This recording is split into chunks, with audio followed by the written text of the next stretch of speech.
പ്രിയപ്പെട്ടവരെ, നിങ്ങൾക്ക് emotional numbness അനുഭവപ്പെട്ടിട്ടുണ്ടോ? Emotional numbness അനുഭവിക്കുന്ന ആരെയെങ്കിലും ശ്രദ്ധിച്ചിട്ടുണ്ടോ? ഇമോഷണൽ നംനെസ്, NUMBNESS എന്ന് പറഞ്ഞാൽ എന്താ ഉദ്ദേശിക്കുന്നത്? ഇമോഷണൽ നംനെസ് എന്ന് പറഞ്ഞാൽ മനസ്സിനുണ്ടാകുന്ന ഒരുതരം മരവിപ്പ്, ഒരുതരം ശൂന്യത. ഓക്കെ, അതാണ് ഇമോഷണൽ. തീവ്രമായ വികാരങ്ങൾ വരേണ്ട സമയത്ത്, ഓരോരോ അനുഭവങ്ങൾ വരുമ്പോൾ തീവ്രമായ വികാരങ്ങൾ നമുക്ക് ഉണ്ടാവേണ്ട സമയത്ത് ആ വികാരങ്ങൾ ഉണ്ടാകാതിരിക്കുക, അല്ലെങ്കിൽ പ്രത്യേകിച്ച് ഒരു വികാരമില്ലാതെ മരവിച്ചിരിക്കുക. ഇപ്പം വലിയ സന്തോഷങ്ങൾ, ഉദാഹരണമായ ലോട്ടറി അടിച്ച ആർക്കാണ് സന്തോഷം വരേണ്ടതാണ്. അപ്പോൾ എന്താ പറ്റുന്നു? ഒരു വികാരവും ഇല്ലാതിരിക്കുന്നു. ഏറ്റവും ദുഃഖകരമായ കാര്യങ്ങൾ ഉണ്ടാകുന്ന സമയത്ത് പ്രത്യേകിച്ച് ഒരു വികാരവും ഉണ്ടാകുന്നില്ല, ഒരു ശൂന്യത. അതെ, ഏറ്റവും പ്രിയപ്പെട്ട ആരെങ്കിലും മരിച്ചു പോയാൽ തന്നെ നിർവികാരത മാത്രം, അല്ലേ? അങ്ങനെ വികാരങ്ങൾ വരേണ്ട സമയത്ത് വികാരം വരാതെ ഒരു ശൂന്യത അനുഭവപ്പെടുന്ന, ഒരു മരവിപ്പ് അനുഭവപ്പെടുന്ന, അതാണ് ഇമോഷണൽ നംനെസ് എന്ന് പറയുന്നത്.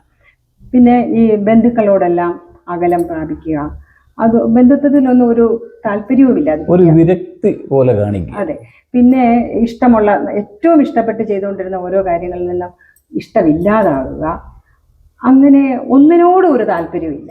അങ്ങനത്തെ ഒരു പ്രത്യേക ഒരവസ്ഥ, മാനസികാവസ്ഥ വരിക.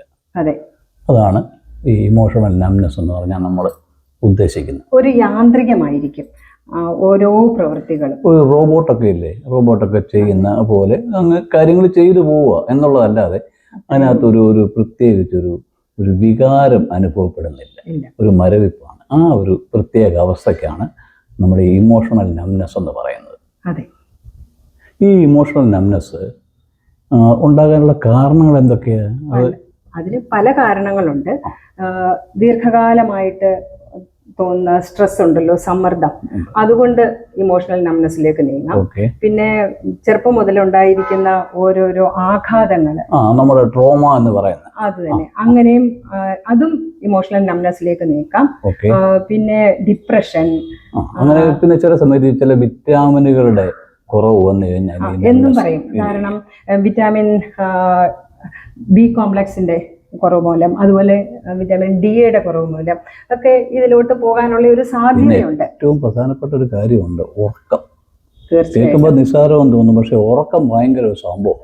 അതെ, ആ ഉറക്കം കൃത്യമായ സമയത്ത് കൃത്യമായ രീതിയിൽ കിട്ടിയില്ലെങ്കിൽ ഈ പ്രശ്നങ്ങൾ ഉണ്ടാകാൻ സാധ്യതയുണ്ട്. ഇതൊന്നും പോരാത്തതിന് ചില അവസരങ്ങളിൽ പോസിറ്റീവായിട്ട് മനസ്സ് ഒരു സംരക്ഷണ കവചം, മനസ്സിന് തന്നെ ഒരു സംരക്ഷണ കവചം ഉറപ്പാക്കുന്ന രീതിയിൽ ഉണ്ടാക്കുന്ന ഒരു ഫീലും ആകാം ഈ ഇമോഷണൽ നംനെസ്. അപ്പം ഇതില് ഏതാണോ കാരണം ഈ ഇമോഷണൽ നംനെസ്സിലേക്ക് നീങ്ങാൻ എന്നുള്ളത് മനസ്സിലാക്കേണ്ടത് അത്യാവശ്യമാണ്. കാരണം ഇത് ഷോർട്ട് ടേം ആണോ ലോങ് ടേം ആണോ ഈ ഒരു അവസ്ഥ നിലനിൽക്കുന്നത്? ഷോർട്ട് ടൈം ആണെങ്കിൽ ഇതിനകത്ത് വലിയ പ്രശ്നമില്ല. ഷോർട്ട് ടൈം ആണെങ്കിൽ ആ ഷോർട്ട് ടൈം കഴിയുമ്പോൾ തനിയെ അങ്ങ് മാറി നമ്മൾ സാധാരണ പോലെ ആകും. അതെ, പക്ഷേ ലോങ് ടൈം ആണെങ്കിൽ ചെറിയ കുഴപ്പക്കാരനാണ്. വളരെ ശ്രദ്ധിക്കണം, വളരെ ശ്രദ്ധയോടുകൂടി തന്നെ അത് കൈകാര്യം ചെയ്യേണ്ടതുണ്ട്. നമുക്ക് അത് വേണമെന്നുണ്ടെങ്കിൽ ഒരു സൈക്കോളജിസ്റ്റിനെയോ അല്ലെങ്കിൽ ഒരു കൗൺസിലറെയോ അല്ലെങ്കിൽ നമ്മുടെ ഏറ്റവും അടുത്ത സുഹൃത്തുക്കളുണ്ടല്ലോ, നമുക്ക് എന്തും തുറന്ന് പറയാൻ പറ്റിയ നമ്മുടെ സുഹൃത്തുക്കളോട് ഇക്കാര്യങ്ങൾ നമുക്ക് തുറന്ന് സംസാരിക്കാം. ഇങ്ങനെ ഒരു അവസ്ഥ ഫീൽ ചെയ്യുന്നുണ്ടെങ്കിൽ ഇത് തുറന്ന് സംസാരിക്കാം. തീർച്ചയായിട്ടും.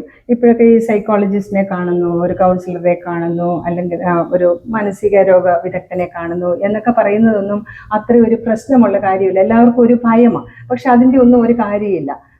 അവരവരുടെ മനസ്സിന് സമാധാനവും സന്തോഷവും ശാന്തതയും ലഭിക്കാനായിട്ട് അവരവരുടെ മനസ്സിനെ പ്രാപ്തമാക്കുന്നതിനാണ് ഇവരെ പോലെയുള്ളവരൊക്കെ സഹായിക്കുകയാണ്. അതെ, അങ്ങനെ ഒരു സഹായം പുറത്തുനിന്ന് കിട്ടുന്നുണ്ടെങ്കിൽ ആ സഹായം നമ്മൾ ആർജിച്ചെടുത്ത് ഇങ്ങനെയുള്ള പ്രശ്നങ്ങളൊക്കെ മാറ്റിക്കഴിഞ്ഞാൽ സ്വയം സന്തോഷിക്കാം, ജീവിതം കൂടുതൽ ഭംഗിയായിട്ട് ആസ്വദിക്കാം. അപ്പൊ ഇങ്ങനെയുള്ള ഇമോഷണൽ നംനെസ്സിലോട്ടും നിർവികാരമായ ഒരു അവസ്ഥയിലോട്ടൊന്നും ആരും പോകാതെ നല്ല രീതിയിൽ പ്ലാൻ ചെയ്ത് കാണേണ്ട ഇങ്ങനെയുള്ള സൈക്കോളജിസ്റ്റിനെയോ അല്ലെങ്കിൽ ആരെങ്കിലും കാണണമെന്ന് തോന്നിയാൽ അവരെ കണ്ടായാലും വേണ്ടുകയില്ല. നംനെസ് പൂർണ്ണമായി ഒഴിവാക്കി സന്തോഷകരമായ സുഖകരമായ ഒരു ജീവിതം എല്ലാവർക്കും ഉണ്ടാവട്ടെ. നന്ദി, നമസ്കാരം.